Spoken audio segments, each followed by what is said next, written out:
நாம் படிக்கும் காலகட்டத்தில் நல்லது எது தீயது எது என்று சொல்லிக் கொடுத்தார்கள். ஆனால் அதன்படி வாழ்கிறவர்கள் குறைவுதான் நம் நாட்டில். ஏன்? உதாரணத்திற்கு இந்த பொம்மையை பாருங்கள், அதில் நான் ஃபோக்கஸாக காணிக்கிறேன்.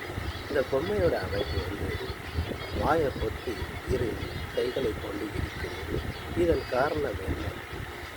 நல்லதையே பேச வேண்டும், தீயது என்னாலும் நம் வாயில் மட்டுமல்ல மனதிலும் ஒதிக்கக்கூடாது என்பதற்காக.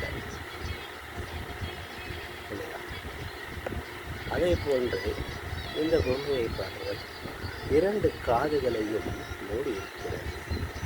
கெட்ட விஷயங்களை மட்டும் கேட்கக்கூடாது, நல்ல விஷயங்களை, மனதுக்கு நல்லதமான எண்ணங்களை உதிக்கக்கூடியது, செமிக்கக்கூடிய விஷயங்களை மட்டுமே கேட்க வேண்டும் என்பதற்காகவே காதுகளை மூடி இருக்கிறது. இப்படியும் குறைவுதான் இந்த உலகில் இயலும். அடுத்தபடியாக கண்களை மூடிக்கொண்டிருக்கிறது.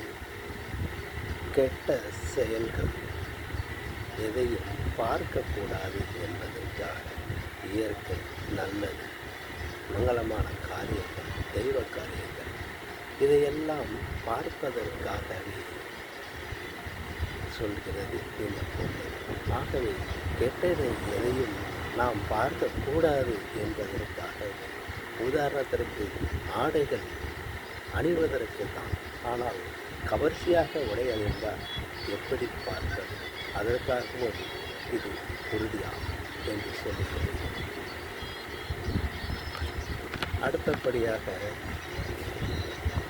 இந்த பொம்மையை பார்த்தீங்கன்னா கன்னத்தில் கை வச்சுட்டு சோகமாக இருக்கு. அதாவது சோகம் தேவை இல்லை வாழ்க்கை. சோகமாக நாம் இருந்தால் வாழ்க்கை முழுவதும் சோகமாகிவிடும். உற்சாகமாக இருக்க வேண்டும், நல்லபடியாக சிந்திக்க வேண்டும். சோகத்தை மறந்து உற்சாகத்துடனும் உறுதியுடனும் தன்னம்பிக்கையுடனும் மனசாட்சிக்கு விரோதம் இல்லாமலும் வாழ்வதை சிறப்பாகும்.